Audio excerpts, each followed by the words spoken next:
এতিয়া হিমন্ত বিশ্ব শৰ্মা ধৰ্ম নিৰপেক্ষ কেনেকে হ'ব? I am a hardcore Hindu, I cannot be ধৰ্ম নিৰপেক্ষ। আপুনি এজন মুছলমান মানুহ কেনেকে ধৰ্ম নিৰপেক্ষ হ'ব? হি ইজ এ হাৰ্ডক'ৰ মুছলিম। কিন্তু হিন্দুতে লিখা আছে যে বসুধৈৱ কুটুম্বকম।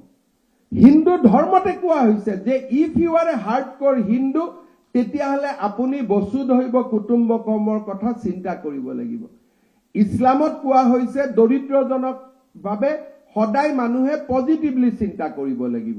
অৰ্থাৎ আমাৰ যি ধৰ্ম নিৰপেক্ষতাৰ দৰ্শন, it is never inspired by the western definition of secularism. আমাৰ ধৰ্ম নিৰপেক্ষতা সৰ্ব ধৰ্ম সমভাৱ, not neutral. We are not neutral.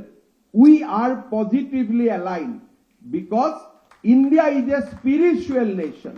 Bharat এখন আধ্যাত্মিক ৰাষ্ট্ৰ আৰু ভাৰতৰ মানুহক যদি আমি ৰাস্তা ঘাট বিল্ডিং সকলো বনাই দিওঁ, কিন্তু কওঁ যে আপুনি মন্দিৰত যাব নোৱাৰিব, ভাৰতৰ মানুহে ক'ব মোক ৰাস্তা ঘাট নালাগে, মোক কিন্তু মন্দিৰ যাব লাগিব। সেইকাৰণে ভাৰত চাইনা নহয়। চাইনাৰ যিটো কনচেপ্ট টোটেলিটেৰিয়ান, আমি ৰাতিপুৱাৰ পৰা গধূলিলৈকে স্পিৰিচুৱেলিজিম ইজ আৱাৰ ফুড। যদি আমি ৰাতিপুৱাই নামঘৰত ভগৱানক সেৱা নকৰো, মন্দিৰ এটা চালে যদি আমি মন্দিৰটোৰ ফালে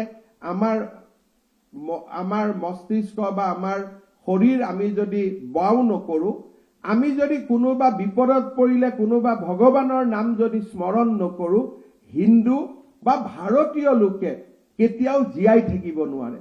শিখৰ কাৰণে আমাৰ গুৰু গ্ৰন্থ সাহিব, জৈনৰ কাৰণে মহাবীৰ জৈনৰ শিক্ষা, বুদ্ধৰ কাৰণে গৌতম বুদ্ধৰ শিক্ষা, হিন্দুৰ কাৰণে বেদ কীৰ্তন ঘোষাৰ শিক্ষা আমাৰ কাৰণে ই আটাইতকৈ প্ৰয়োজনীয়। কিন্তু ৱেষ্টাৰ্ণ নেশ্যন হৈছে যে no, we are neutral, state is neutral, they have their own history.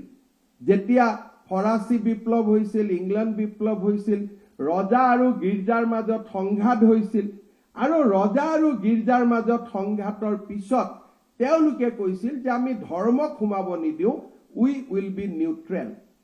কিন্তু আমাৰ ইয়াত আমি কোনো মানুহ নিউট্ৰেল হ'ব নোৱাৰো, কাৰণ 5000 বছৰৰ পৰা এইখন ভাৰতত চাকিৰ পোহৰ জ্বলিয়ে আছে, মন্দিৰত চাকি জ্বলিয়ে আছে, তাক কোনেও নুমাব পৰা নাই, সি নুনুমাই, ই অনন্ত কাললৈ এনেকেই চলি থাকিব।